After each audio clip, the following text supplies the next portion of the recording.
Weight जितेन्द्रियं बुद्धिमतां वरिष्ठं वातात्मजं वानरयूथमुख्यं श्रीरामदूतं शरणं प्रपद्ये। हनुमान म्हणजे भगवान श्रीरामाचा निष्ठावान सेवक। हनुमानजींना कलियुगातील संकट निवारक देवता किंवा संकट मोचक हनुमान असं म्हटलं आहे। हनुमान आपल्या असीम भक्ती, अफाट शक्ती आणि विनम्रता अशा अनेक गुणांसाठी पूजला जातो।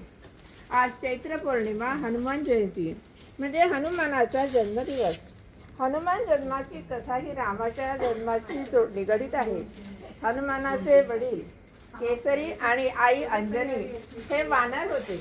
अंजनी आपल्याला मूल व्हावे म्हणून महादेवाची पूजा करत होती।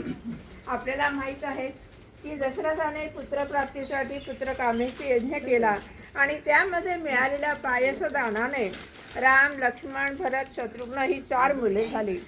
पण राणी कैकेयीच्या हाती आलेला प्रसाद पायस एक धार घेऊन उडाली, पण उडताना तिच्या हातून हा दिव्य प्रसाद खाली पडला। हाच प्रसाद अंजनीच्या हातामध्ये पडला। तिने देवाचा प्रसाद म्हणून श्रद्धेने ग्रहण केला। त्यामुळे अंजनी आणि केसरी यांना मुलगा झाला। त्याचे नाव ठेवले मारुती। मारुत म्हणजे वारा किंवा वायू, आणि वाऱ्यामुळे म्हणजे वायुदेवाच्या शक्तीमुळे तो प्रसाद अंजनीच्या हाती आला आणि त्यामुळे वायुपुत्र असं त्याला म्हटलं। मारुतीला वायुपुत्र असं म्हटलं जातं। एक दिवस सूर्य उगवताना त्याचे तांबडे सूर्यबिंब पाहून मारुतीला ते सुंदर पिकलेले फळ आहे असे वाटते आणि ते फळ घेण्यास सूर्याच्या दिशेने झेप घेतली। त्याला अडवायला देवांचा राजा इंद्र याला आपले वज्र वापरावे लागले। या वज्रप्रहाराने मारुतीच्या हनुवटीला लागले आणि ती थोडी वाकडी झाली। त्यामुळे मारुतीचं नाव हनुमान असंही पडलं आहे। हनुमंताने आयुष्यभर रामाची मनापासून सेवा केली। त्याला भक्तांचा शिरोमणी असं म्हटलं जातं।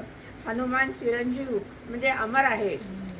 जेव्हा लंकेवर विजय मिळवून अयोध्येमध्ये परतल्यावर श्रीराम यांना युद्धामध्ये मदत करणारे विभीषण, सुग्रीव, अंगद आणि इतरांना कृतज्ञतेचे प्रतीक म्हणून भेटवस्तू देतात, तेव्हा सीतामाई आपल्या गळ्यातील मोत्याची माळ हनुमानाला देतात।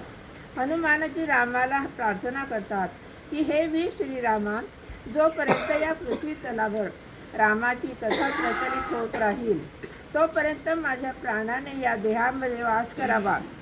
यावर श्रीराम त्यांना आशीर्वाद देतात आणि असेच घडले की अजूनही जिथे रामकथा सांगितली जाते तिथे हनुमान हे दुसऱ्या वेशामध्ये आवर्जून उपस्थित असतात अशी श्रद्धा आहे। अशा बुद्धिमत्तां वरिष्ठां अशा मारुती रायाला वंदन करूया। धन्यवाद।